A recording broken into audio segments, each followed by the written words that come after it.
Amém, irmãos. Então vamos abrir lá no Salmo 14.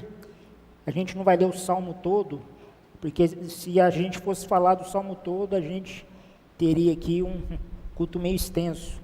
Mas eu quero refletir com vocês, na verdade, no versículo 1, que diz assim, Salmo 14, 1.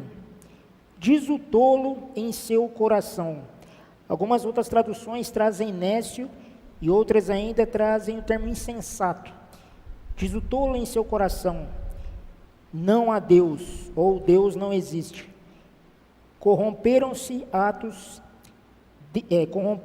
e cometeram atos detestáveis. Não há ninguém que faça o bem. Esse último trecho aqui do versículo, não há ninguém que faça o bem, é o que, essa é a base, esse é o texto básico que o apóstolo Paulo vai citar, por exemplo, em Romanos, no capítulo 3, quando ele diz, não há um justo sequer, não há ninguém que faça o bem. Ele está tendo como base tanto o Salmo 14 como o Salmo 53. Mas o que eu quero falar com vocês nessa noite é sobre essa questão, do tolo aqui que diz em seu coração, Deus não existe, ou não há Deus. É interessante que quando a gente ouve esse trecho, a gente ouve essa expressão, não há Deus, ou Deus não existe, por conta de nós sermos filhos da sociedade ocidental pós-moderna, nós já trazemos em mente o ateísmo, mas o ateísmo fruto do secularismo. Então, o que é o secularismo? O secularismo nada mais é do que a concepção do homem e da sociedade formada por esse tipo de homem, desprovido de qualquer tipo de religião. O marco histórico do secularismo, a qual nós vivemos hoje, é a Revolução Francesa. Foi a Revolução Francesa ali de 1789. E o que aconteceu ali? A fim de nós entendermos o porquê que quando nós lemos esse texto, já vem na nossa mente o ateísmo secular, qual nós conhecemos. Ali, na verdade, se deu uma espécie de engenharia social. O que é uma engenharia social? É um sistema que visa mudar o ser humano de maneira completa, a fim de mudar a sociedade formada por esses seres humanos. Então ali, por conta até da concepção teórica, principalmente nos ensinamentos de Rousseau e de Diderot, mas principalmente Rousseau, eles trabalharam o fato de que o ser humano ele precisava alcançar a virtude. O que era a virtude? A virtude nada mais era do que a virtude, um homem virtuoso. Mas o que era esse homem virtuoso? Era um homem desprovido de todo e qualquer conceito ou princípio religioso. Quando nós usamos a história, a gente lembra até no nosso ensino médio, a Revolução Francesa se deu como marco inicial a queda da Bastilha e a queda da monarquia, a queda de Luís XV. Mas não é só a queda da monarquia, foi a queda também da chamada coroa francesa, que era fundamentada pelo catolicismo romano.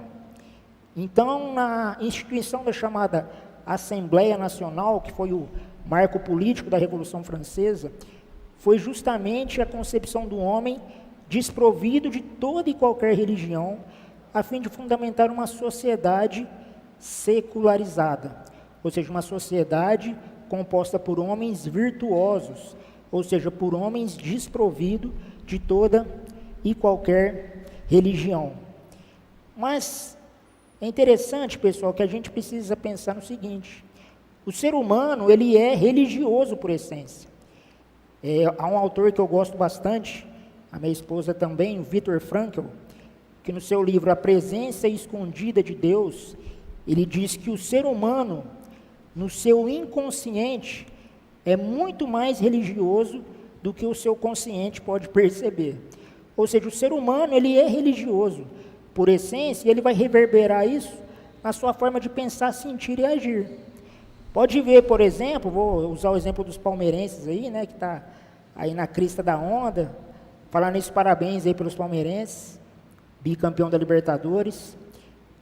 Você pode ver, não só o Palmeiras, né? Eu vou falar o Palmeiras porque está na Berlinda aí, mas você pode ver que aquele torcedor chamado de fanático, a devoção religiosa a qual ele torce pelo time dele.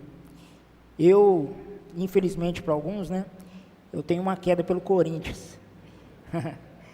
Mas eu lembro de um vídeo, eu não me lembro o ano que foi, mas um vídeo que o Corinthians fez, Corinthians, minha religião.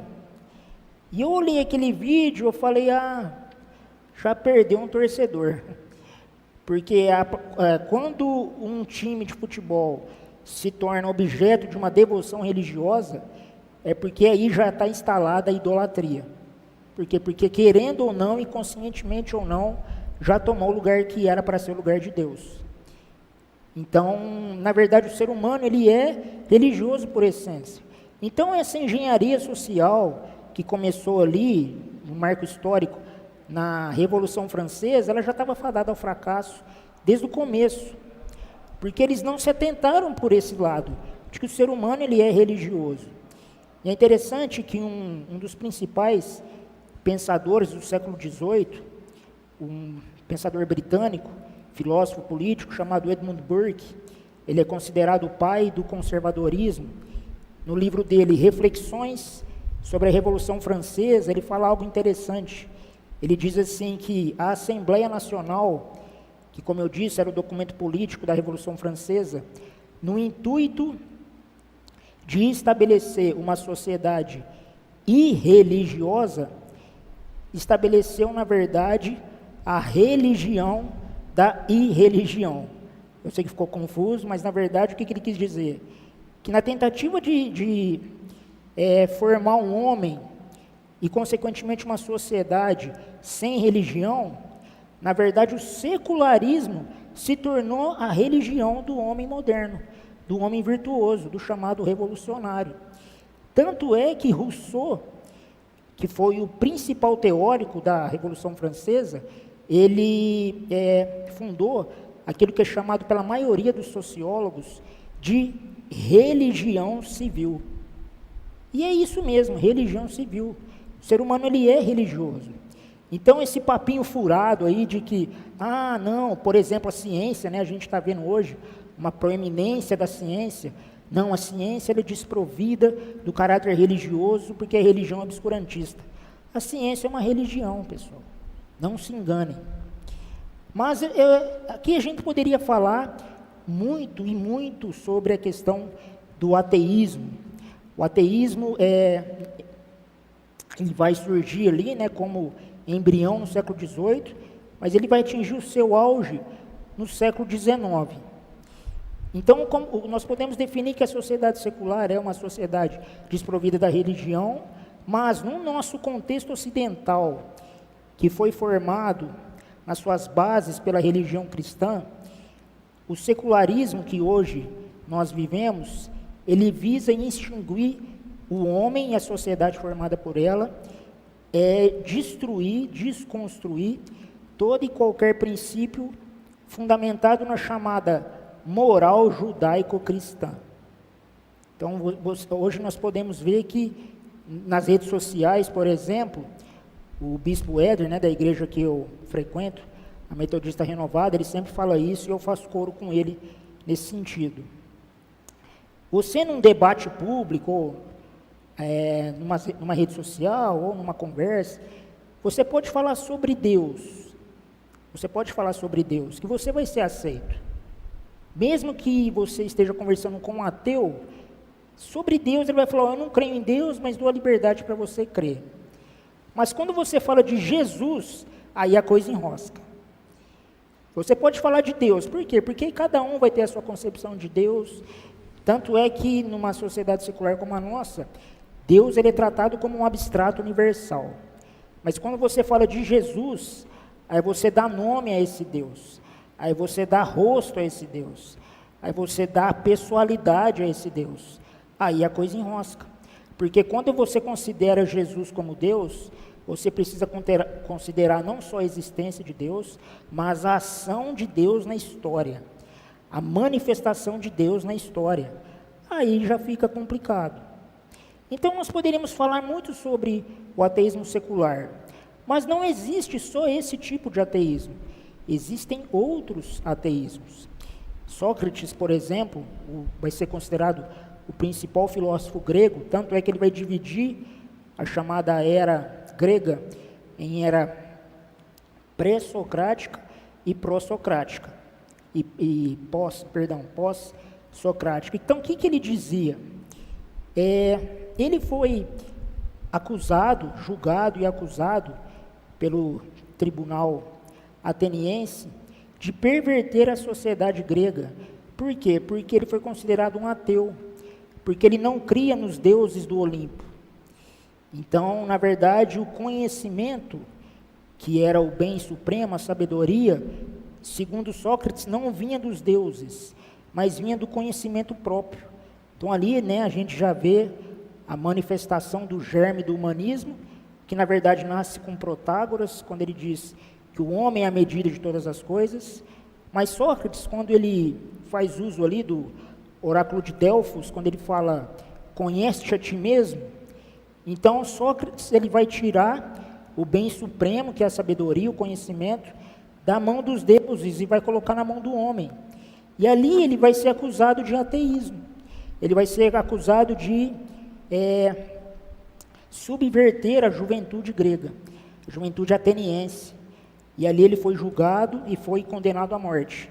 Tomou a cicuta e morreu. Então ali a gente vê um outro tipo de ateísmo. Mas quando a gente estuda a história de uma maneira geral, a gente vê que até os cristãos foram considerados ateus. Principalmente ali nos primeiros 2 séculos do cristianismo, nas perseguições ferrenhas, porque quando a gente estuda principalmente a história da igreja cristã, é meio que altos e baixos, né? Então nós tivemos alguns imperadores que tiveram uma perseguição mais implacável, como por exemplo Nero, Décio, Calígula, mas tivemos outros que foram mais brandos. Mas durante a perseguição mais implacável, você vê que o cristianismo ele foi acusado como ateu. Os cristãos eram acusados de ateísmo porque eles não reconheciam os deuses romanos, os deuses do Partenon, mas também não reconheciam o imperador como Deus, porque o imperador se via como Deus. O próprio título César era um título divino, e os cristãos não reconheciam o imperador como Deus, mas reconheciam apenas Jesus. Tanto que o apóstolo Paulo, ele usa, para com a pessoa de Jesus, alguns termos imperiais, como parousia, o próprio evangelho, todos esses termos eram termos imperiais. E a tentativa de Paulo, o intento de Paulo, era justamente dizer, olha, imperador não é Deus, mas Jesus sim é o Deus criador de todas as coisas, que se encarnou. Então até os cristãos foram considerados ateus. E hoje em dia, todo aquele que não se curva diante do Deus chamado secularismo, ou do Deus chamado ciência, ou do Deus chamado materialismo, ele é acusado de obscurantista, que é um nome novo para ateísmo. Então hoje, de certa forma, nós também somos ateus. Quando o apóstolo Paulo fala lá em 2 Coríntios 4,4, porque o Deus de séculos cegou o entendimento das pessoas, para não lhes resplandecer a luz do Evangelho. Que Deus é esse? Hoje em dia, é justamente o Deus chamado secularismo.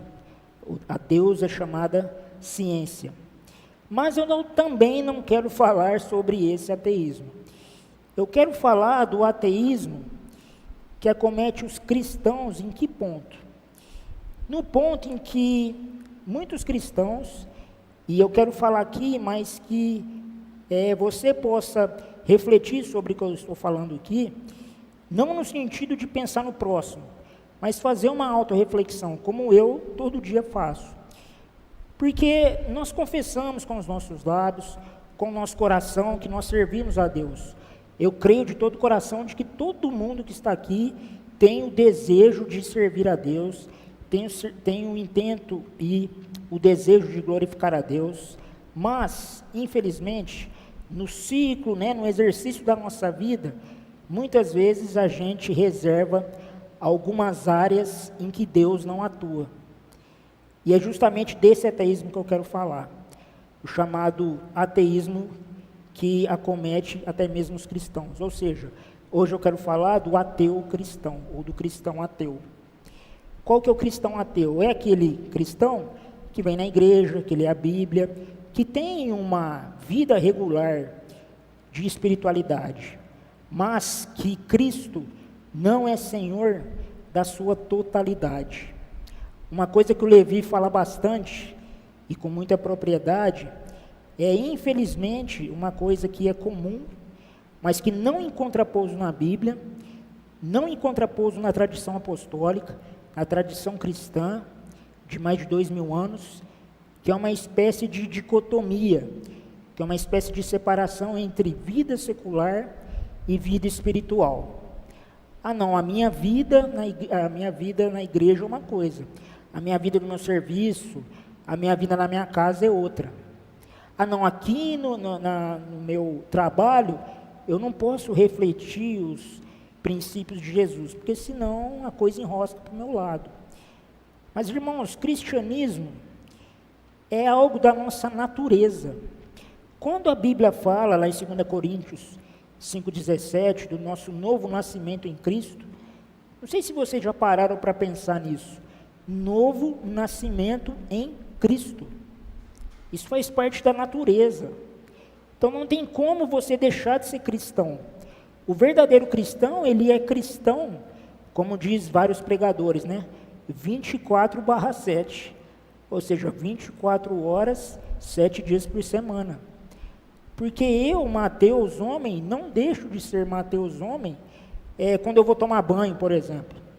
Ou quando eu vou ler a Bíblia com meu filho, ou quando eu for fazer qualquer outra coisa. Não, eu sou Mateus, homem, como se diz, até debaixo d'água. Eu sou eu, você é você.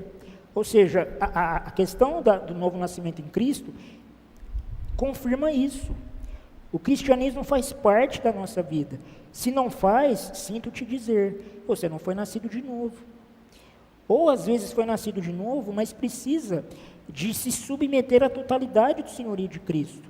Cristo é Senhor da nossa vida, em todas as áreas. Só que infelizmente muitas vezes, nós ainda, algumas áreas, nós blindamos para que Cristo não seja Senhor.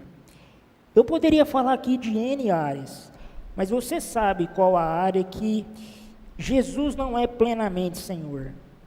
Eu tenho algumas áreas na minha vida que ainda Jesus não é plenamente Senhor, mas eu tenho lutado para que Ele seja. Por quê? Porque eu preciso ser cristão em todas as áreas da minha vida, porque senão eu não estou sendo um verdadeiro cristão.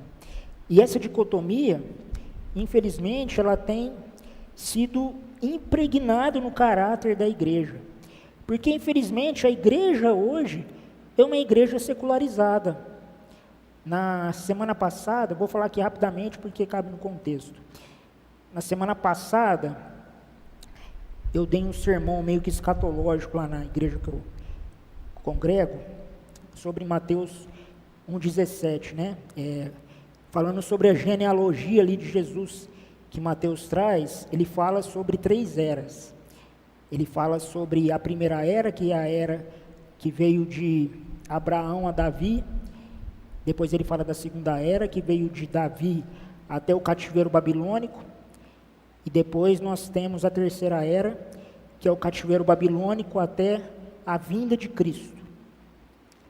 E ali, quando Cristo ele veio justamente para cumprir a velha aliança e estabelecer uma nova.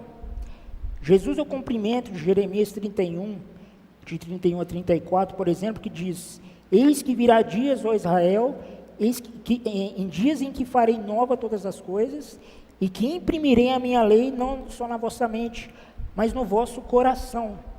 Então Jesus é o cumprimento. Então a partir do momento que Jesus ele cumpre a velha e começa uma nova aliança, tanto que na última Páscoa, né, na última ceia,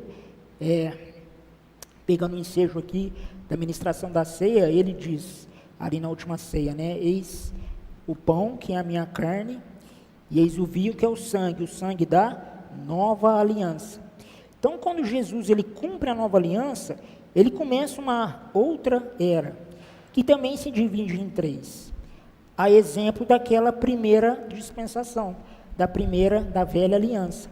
Então, assim como na primeira aliança nós temos a primeira era que veio de Abraão até Davi, nós temos a era de Jesus até a igreja. Por quê? Porque Abraão simboliza o pacto abraâmico. Ou seja, com Abraão nós temos o pacto em que ele seria pai de uma grande nação e que essa nação ela seria instrumento para manifestar a glória de Deus em meio a toda a terra. Lembrando que quando Deus institui Israel e escolhe Israel como a nação que manifestaria a glória de Deus em meio a todos os povos da terra, todas as outras nações eram o quê? Politeístas. Então, o pacto abraâmico é uma simbologia muito forte do fato de que Israel foi instituído e escolhido como nação para manifestar a glória de Deus sobre toda a terra. Mas essa glória viria sobre a questão do governo de Deus, que veio através de Davi. Porque lembrando, né, que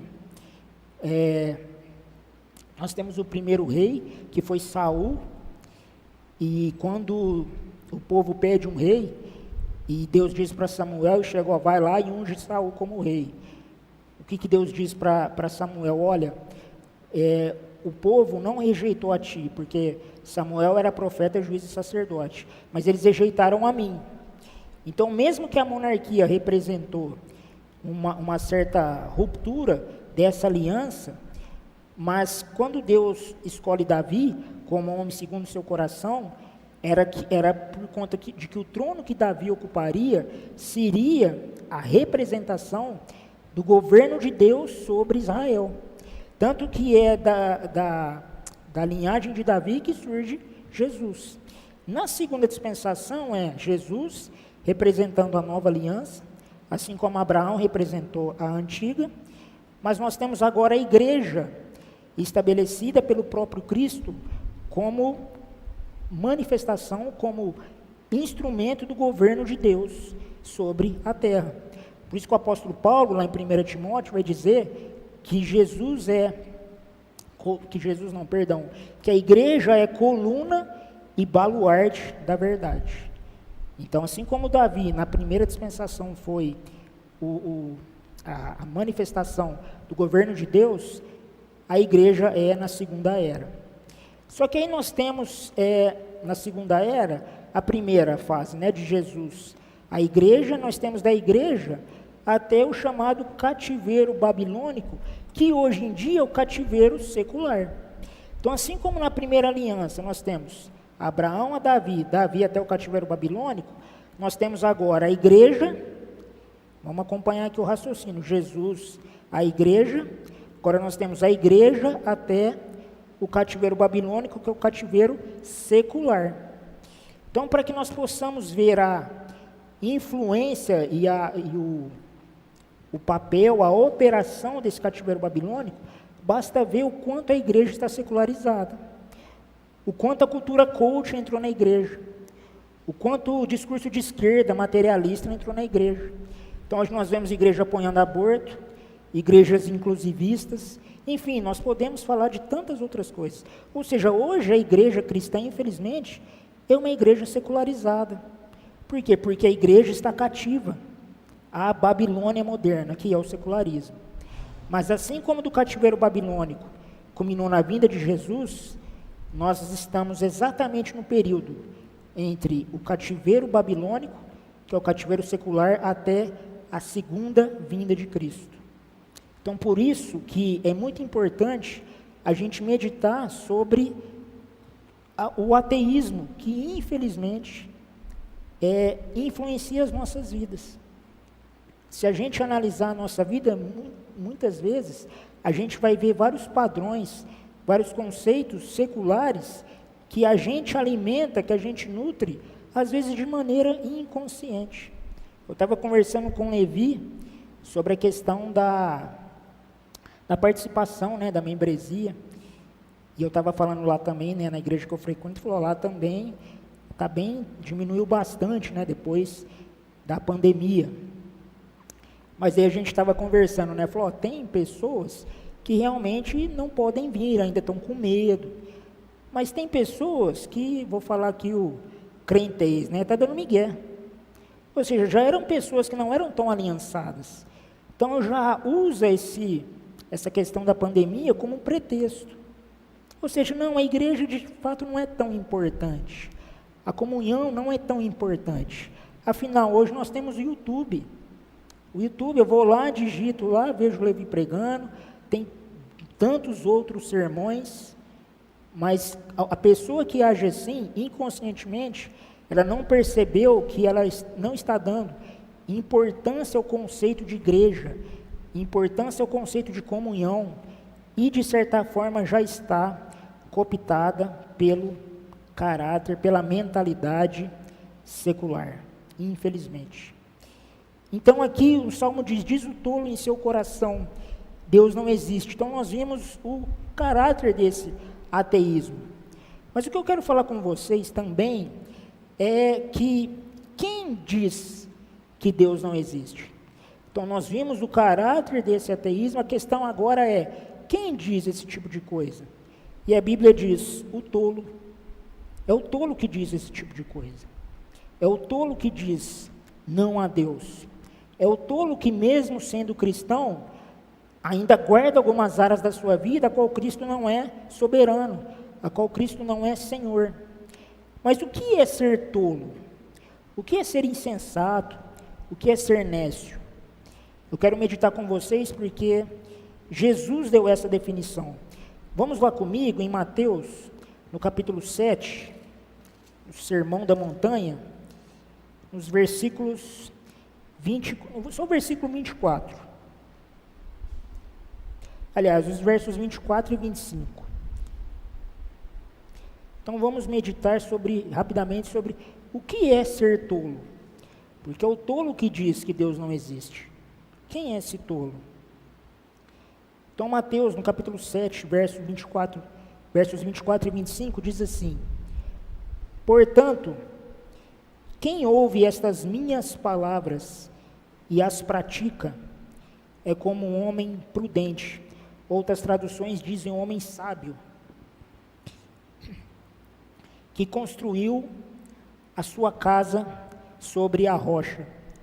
Caiu a chuva, transbordaram os rios, sopraram os ventos e deram contra aquela casa. E ela não caiu, porque tinha seus alicerces na rocha. Versos 26. Mas quem ouve essas minhas palavras e não as pratica, é como um insensato, ou seja, como um tolo, é como um nécio, que construiu a sua casa sobre a areia. Verso 27. Caiu a chuva, transbordaram os rios, sopraram os ventos e deram contra aquela casa, e ela caiu, e foi grande a sua queda. Então, só para a gente ver o contexto aqui, o Sermão da Montanha é apontado por muitos teólogos o sermão mais importante que Jesus pregou. Então, nós temos vários estudos sistemáticos sobre o Sermão da Montanha, feito por teólogos como, por exemplo, Agostinho de Hipona, Martin Lloyd Jones e John Wesley.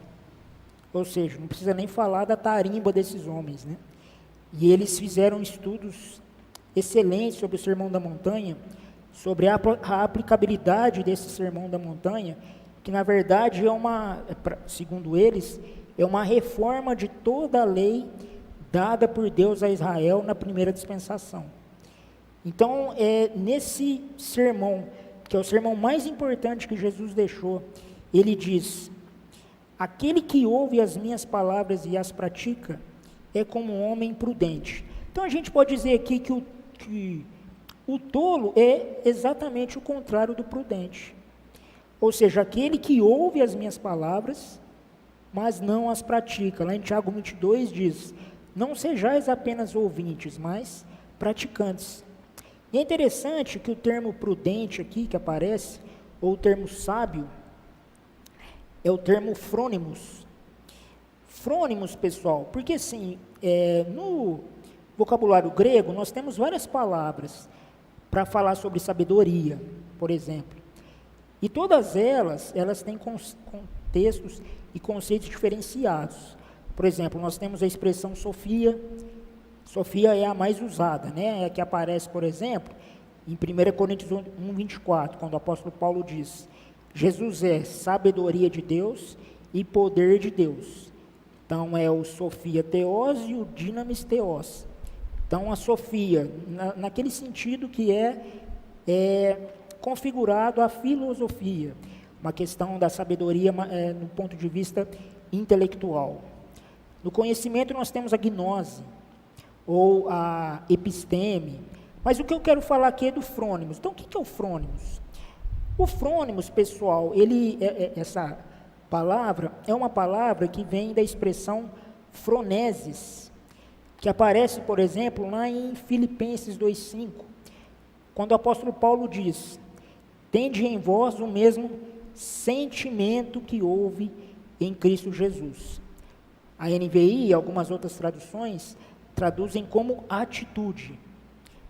Então, o termo ali é froneisto, que vem de froneses, que é a mesma raiz de frônimos que aparece aqui. Por que eu estou dizendo tudo isso? Porque a sabedoria que fala aqui, a sabedoria que marca aquele homem que é a antítese do tolo, não é meramente um conhecimento intelectual. E hoje, infelizmente, nós temos um cristianismo que se parte em dois extremos. E é muito importante a gente se atentar a isso. Nós temos aquele cristianismo que demoniza completamente a razão e se pauta no sentimentalismo. Não é esse sentimento que é apregoado hoje em dia que o apóstolo Paulo está falando ali em Filipenses, não é esse. Que é um sentimento que é aquela coisa, né? É muito sensorial. Ah, se eu não sentir um arrepio, então o culto não foi uma benção.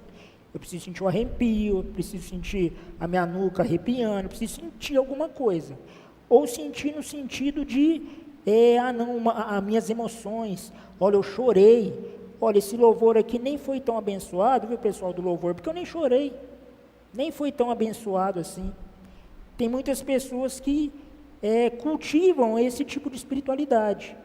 Então, nós temos esse extremo, que é um extremo, obviamente, não é bíblico, porque a Bíblia não diz hora nenhuma que a gente precisa sentir. A palavra de Deus é a palavra de Deus, e ela não é para ser sentida, ela é para ser obedecida, simples assim. Mas nós temos também um outro extremo, que visa destruir isso, mas cai no racionalismo. Então é aquele cristianismo que cultua uma racionalidade reducionista, ou seja, uma racionalidade puramente intelectual, que não tem, por exemplo, afeição. Jonathan Edwards, que é um teólogo muito importante no século XVIII, no chamado Reavivamento da Nova Inglaterra, ele tem um livro que chama Afeições Religiosas, que ele vai falar justamente da importância das afeições no exercício do cristianismo. E é nisso, por exemplo, que nós temos Jesus dizendo uma das principais orações do judeu, que é o Shema Israel, que diz, amará o Senhor seu Deus de todo o seu coração, de toda a sua alma, com todo o seu intelecto e com todas as vossas forças. Então, na verdade, a sabedoria que Jesus está dizendo aqui, é uma sabedoria que contempla o homem na sua integralidade. Ou seja, não é apenas a mente é importante sim. O apóstolo Paulo fala, lá em Romanos 12:2, transformai-vos pela renovação da vossa mente, e a palavra ali é nous mesmo, é mente mesmo, que dá origem, por exemplo, à palavra dianoia, que significa intelecto. Então é isso mesmo que o apóstolo Paulo está falando. Mas, lembremos que o apóstolo Paulo era um judeu. Então, quando ele fala ali do nous, ali em Romanos 12:2, ele está trazendo o conceito de integralidade que era próprio dos judeus.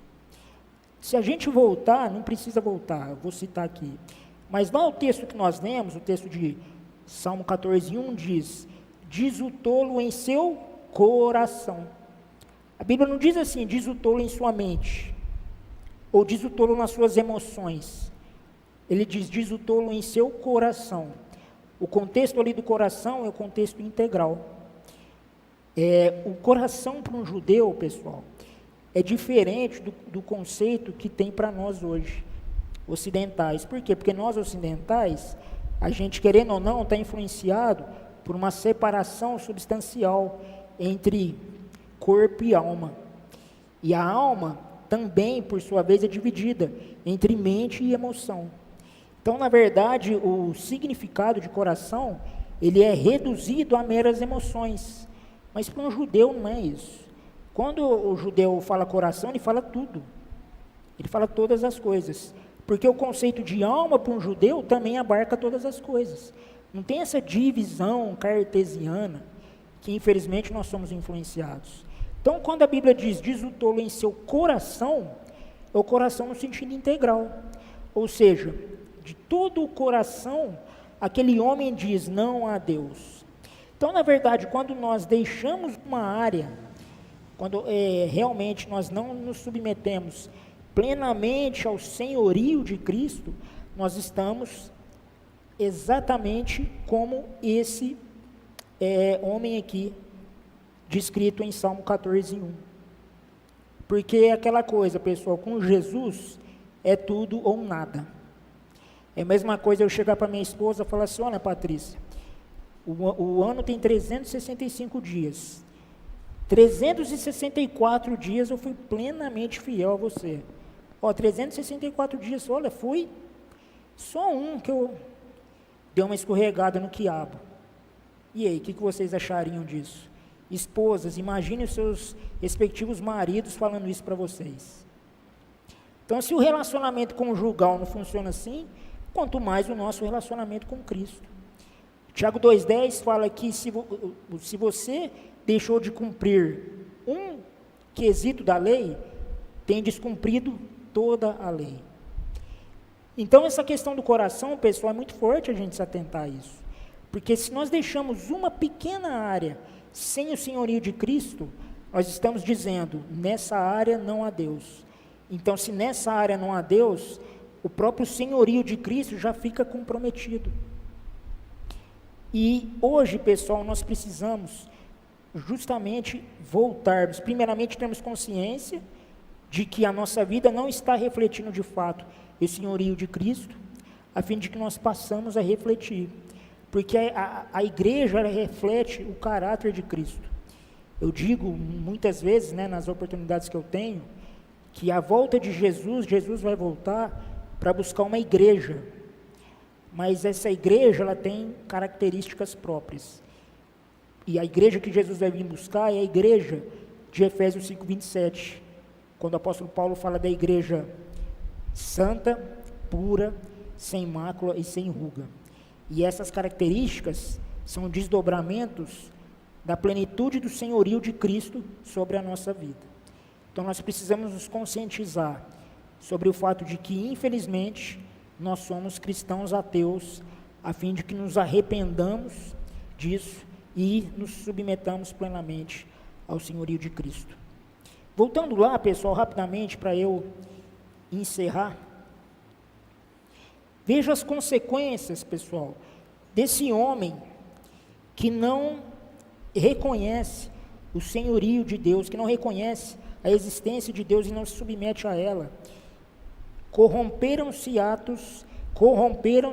e cometeram atos detestáveis. Essa questão é tão importante, pessoal, que se a gente analisar, o secularismo a qual nós estamos vivendo hoje, embora o marco histórico, como eu disse no início, foi a Revolução Francesa, mas ela começou de fato no Éden. Por que começou no Éden? Porque foi justamente quando Eva quis viver, de certa forma, de uma maneira independente de Deus. Porque ela deu vazão a uma ética contrária à ética de Deus, foi a ética da serpente. Então, quando Eva deixa de considerar a soberania de Deus sobre a sua vida através do mandamento de não comer daquela árvore do conhecimento do bem e do mal, e passa a agir de acordo com os seus desejos, o fato desse abandono para cumprir o seu desejo, ali já é o germe da corrupção, ali já é o germe da depravação total. Então a depravação total, ela nasce exatamente num ato de, me perdoe o trocadilho, mas num ato de ateísmo. Por quê? Porque naquela área ali, naquele momento, Eva deixou de considerar a soberania de Deus sobre a sua vida, ou seja, ela se tornou uma ateia. Por quê? Deus é o Criador de todas as coisas, mas na minha vontade, Deus não existe. Existe a lei de Deus, mas na minha vontade mando eu. E o secularismo de hoje, pessoal, diferente da era moderna, não é uma questão racional, não é somente um racionalismo, a revelia de Deus, mas é justamente a deificação da vontade. Hoje a vontade tem tido a primazia, e isso é uma reverberação lá do Éden, porque lógico que tem sim um aspecto racional. Eva deixou de ouvir a voz de Deus e passou a ouvir a voz da serpente, e consequentemente raciocinar sobre ela, e a partir do momento que ela passa a raciocinar sobre através da ética da serpente, há corrupção no coração. Por isso que Jeremias 17:9 vai dizer que o coração do homem é enganoso, desesperadamente corrupto, foi justamente por conta dessa racionalidade, um abandono da ética de Deus, um abandono do mandamento de Deus, que era uma ferramenta, que era uma demonstração da soberania de Deus sobre a vida dela. E hoje não temos agido nós assim? Quantas igrejas que, infelizmente, eu quero falar, pessoal, do contexto de igreja, porque o mundo já está no mundo. O mundo já, como diz, né, lá em 1 João, o mundo jaz no maligno. A questão é a igreja. Então hoje nós vemos agendas mundanas em plenas igrejas. Eu poderia dar N exemplos aqui, mas vocês sabem muito bem. Mas antes da gente falar também da igreja, a gente precisa fazer uma análise da nossa vida. Então, quando a gente deixa uma areazinha da nossa vida sem a soberania de Cristo, a gente abre brecha para a corrupção da nossa mente, a corrupção do nosso coração, e aí com certeza os nossos atos serão detestáveis. Então eu queria concluir com isso, né, a fim de que nós possamos refletir sobre o nosso pensar, o nosso sentir e agir, tanto individualmente quanto como igreja. Porque infelizmente nós muitas vezes, e eu me incluo obviamente, sou o primeiro aqui a me incluir, muitas vezes nesse afã, nesse desejo verdadeiro de servir a Cristo, infelizmente muitas áreas ainda não estão submissas à plenitude de Cristo. Amém? Amém. Eu queria que vocês se levantassem, eu quero fazer uma breve oração com vocês, antes de passar para o Levi. A gente poderia, pessoal, falar de várias outras coisas, mas eu creio que o cerne da mensagem é esse, porque às vezes senão fica muita informação, né, e aí tem uma dificuldade aí da gente apreender tudo isso, mas o cerne é esse, a gente realmente colocar a nossa vida diante do escrutínio do Espírito Santo, do escrutínio da Palavra de Deus, a fim de que possamos ver qual área nós ainda dissemos de maneira inconsciente: Deus não existe. Amém? Senhor Jesus,